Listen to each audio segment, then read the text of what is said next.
পরিবর্তন যাত্রা শুরু করছে বিজেপি। শুনলাম আমাদের ইসলামপুরে 2 তারিখ ওদের যে কেন্দ্রীয় সভাপতি নীতিন নবীন তিনি বোধহয় আসবেন। ওদেরকে বলেন তো তোমাদের মুখ্যমন্ত্রীর নাম কি, মুখ্যমন্ত্রীর মুখ কি? যদি বলেন ওদেরকে শুভেন্দু অধিকারী, তাহলে দিলীপ বাবু রেগে যাবে, না শুভেন্দু অধিকারীর নাম কেন বলা হলো? দিলীপ বাবু বলবে আমি হচ্ছে মুখ্যমন্ত্রী। দিলীপ বাবু যদি নাম বলেন তাহলে অন্য নেতা ওদের রাজ্য সভাপতি বলবে যে আমি মুখ্যমন্ত্রী ক্যান্ডিডেট। একটা দলে 8টা 9টা 10টা মুখ্যমন্ত্রী ক্যান্ডিডেট, যার চাল নাই চুলা নাই ঠিক নাই।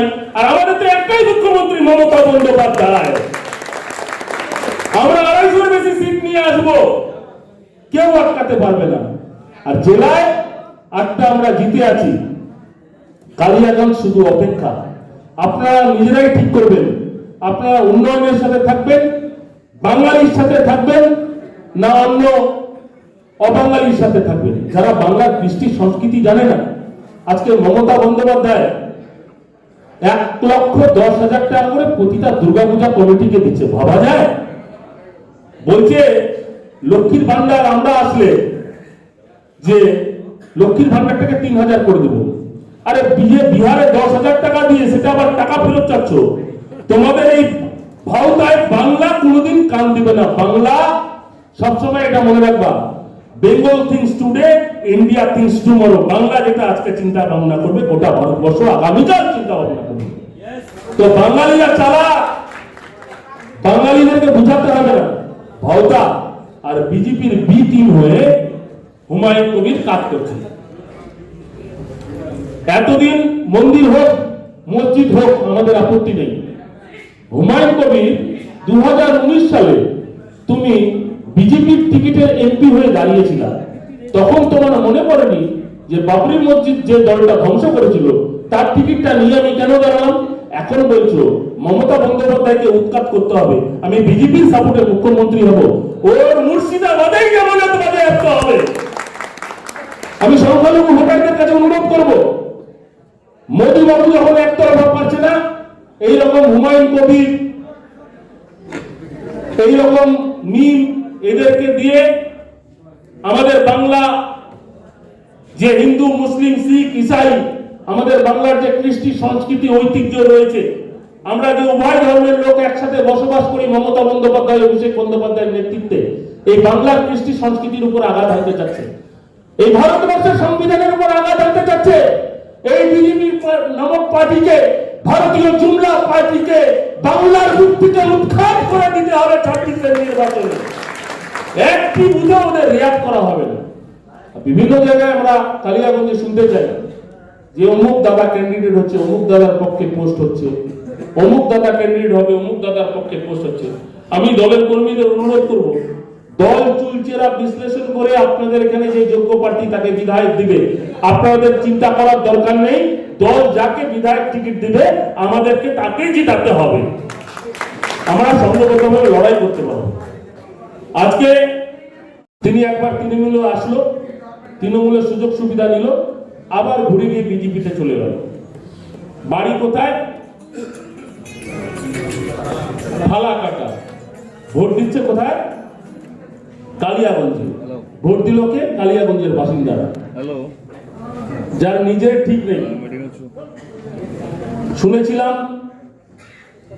কারো পার্সোনাল সম্বন্ধে আমার বলা উচিত না, কিন্তু দল করতে আসলে আপনি যখন ভোটে দাঁড়াবেন না, আপনার যেমন হচ্ছে আধার কার্ড স্ক্যানিং হয়, আপনার চরিত্রও স্ক্যানিং হবে। আপনি যখন ভোটে দাঁড়াবেন জনপ্রতিনিধি হবেন, তখন আপনার চরিত্রও স্ক্রিনিং হবে।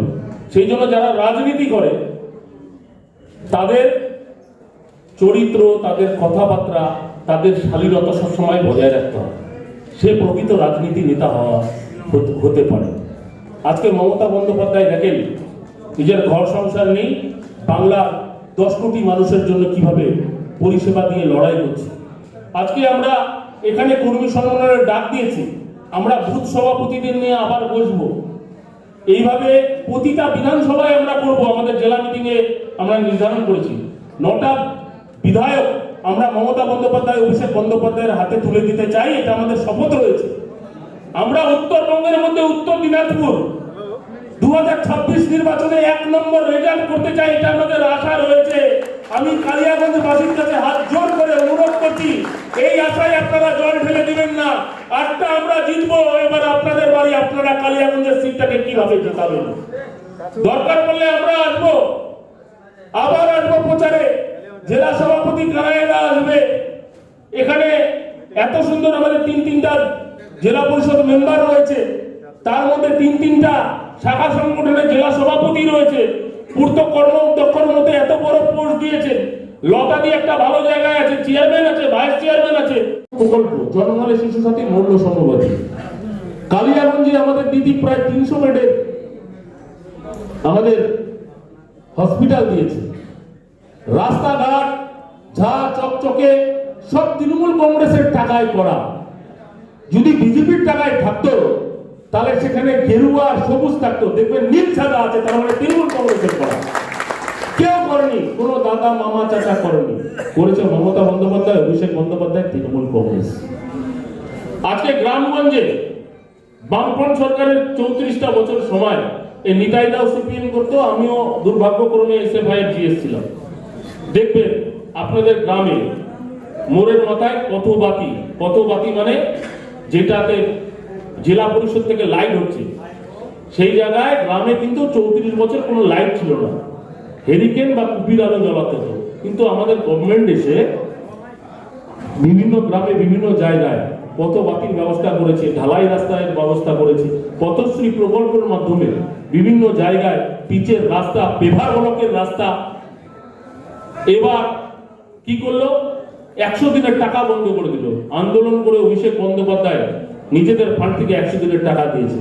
কিছুদিন আগে বেনিফিশিয়ারিদের ঘরের টাকাও দিয়েছে আমাদের, দিচ্ছে কিনা। যদি কারো পরিবারে 15-20 জন, এখন আর সেই রকম 15-20 জনের পরিবার নেই, 15-20 জনের পরিবার থাকে, তাহলে আমাদের গভর্নমেন্ট থেকে হিসাব করবেন যে মা যদি লক্ষ্মীর ভান্ডার পায়, বউ যদি লক্ষ্মীর ভান্ডার পায়, তাহলে ঠাকুমা বৃদ্ধ ভাতা পাচ্ছে, তাহলে বাবা হচ্ছে বয়স্ক ভাতা পাচ্ছে। যদি তুলনা করা যায়, কারো পরিবারের সংখ্যা 15-20 জন ফ্যামিলি সদস্য রয়েছে, তো মাসে আমাদের তৃণমূল সরকার সেই পরিবারকে মাসে 10 থেকে 12,000 টাকা ভাতা দিচ্ছে। ভারতবর্ষে কোনো এরকম সরকার নেই। আজকে পার্শ্ববর্তী রাজ্য মহিলাদের অ্যাকাউন্টে এই বর্তমান জুমলা সরকার বিজেপি 10,000 টাকা করে ঢুকিয়েছে। সমস্ত মহিলারা বিহারে বিজেপিকে ভোট দিয়ে দিয়েছে। ভোটের পরে কি দেখা হলো, নোটিশ হচ্ছে 10,000 টাকা তোমাকে দেয়নি মমতা বন্দ্যোপাধ্যায়ের মতো, 10,000 টাকা তোমাকে লোন দেওয়া হয়েছে, সেই টাকা ফেরত দাও। এত বাজে দল বিজেপি, মানুষকে প্রতারণা করে ভোটটা নিতে যাচ্ছে। আমরা কালিয়াগঞ্জে বোঝাতে ব্যর্থ হচ্ছি। কালিয়াগঞ্জে আমি বলবো 2249 বুথে মাদারের থেকেও সবচেয়ে আগে উত্তর দিনাজপুর জেলায় তৃণমূল যুব কংগ্রেস বুথ সভাপতির নাম ঘোষণা করেছে। আমি অনুরোধ করবো বুথ সভাপতিদের, আমি আবার আসবো কালিয়াগঞ্জে। আজকে কর্মী সম্মেলন হলো, 176টা বুথ সভাপতিদের নিয়ে আমি বসবো। সঞ্জয়কে বলবো 176টা বুথ সভাপতি নিয়ে আমি বসবো। পার্সোনাল কোন বুথে অসুবিধা, সেই বুথে সহযোগিতা করবে। মাদার তো আমাদের সহযোগিতা করতেই হবে। তৃণমূল যুব কংগ্রেস যারা করে